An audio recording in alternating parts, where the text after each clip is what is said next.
And good evening, everyone. Trey Mining here. It's good to be back. Good to see everybody.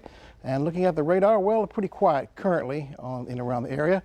Those little blips there, that's just for the false echo moving on through. But this time tomorrow, I think this radar, well, not think, I pretty much know this radar is going to be full of precipitation everywhere you go, with a good shield of rain headed our way, which is a plus for us. We do need the rainfall and a good soaking rain. It looks like that we will be beginning to get. And the temperature is currently upper 70 or 80 degrees. A little bit warmer out there in the western parts of the crossroads from Gonzales down to Beeville and down to about Refugio or so. So not too bad. Warm feel, but it's not impressively hot.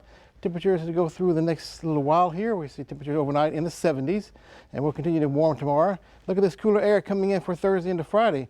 That is a front headed our way, which will give us another dose of cool air like we had over the weekend. So get ready for that. Feel very nice and fresh on the outside. Well, rain chances tomorrow. Where are they coming from? Not really the Gulf of Mexico, but actually a hurricane coming in to Mexico. That's Lydia. You see right here, moving into Mexico, coming up later on today and tomorrow, and pushing a lot of moisture headed our way, coming up along the Texas coast. Pretty good shield of rain headed our way, coming up for your day on Tuesday. Moving out by your early hours on Wednesday with a slight rain chance behind it, just in case of a few lingering storms still kind of linger.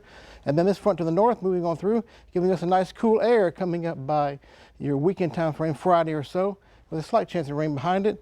We have a few clouds lingering in, but cool temperatures once again give us that nice taste of fall that we had over the weekend again around the area. Looking at the rainfall potential, let's go back here and see if we can get this to work here as we go through the next few days.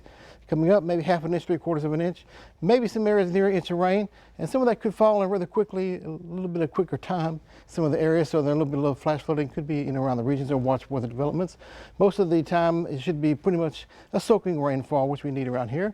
Matter of fact, let's take a look at the future tracker of high clouds moving on through, lowering as we go throughout the rest of the nighttime hours. Waking up tomorrow morning early with rain along the coast, probably south of Victoria, and then filling in throughout the entire area coming up by your afternoon hours for your day tomorrow. And some of this could be briefly on the heavy side, so watch for the developments and don't drive into flooded roads, of course. Begins to move on out by the time we get to early on your Wednesday morning. The clouds will move out, and then we'll see better conditions by then. For your day planner for your Port Lavaca area, cloudy skies all day tomorrow with highs in the 70s. Count on pretty much a rainy day for your day tomorrow. Same thing for Cuero, cloudy skies all day long. Good rain chances coming in, some briefly heavy rain possible.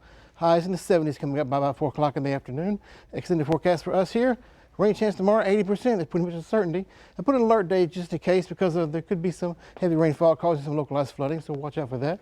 And slight rain chances for your Wednesday begins to move on out. Sun moves in. We go from 88 to 78 coming up for your Friday and Saturday behind the front. Looks great for the weekend with a lot of sunshine to enjoy. Be careful out there tomorrow because it'll be a little bit on the wet side. A whole lot on the wet side, as a matter of fact. Carry an umbrella and be safe out there. And take a look at this right here. This is the QR code. Get your smartphone, scan the code you see right there. They'll take you to a web page. You can download the Crossroads 2-day app and sign up for email alerts. News, weather, and sports is right at your fingertips. Very easy to do. Have it on your phone, and you're all good to go. Back to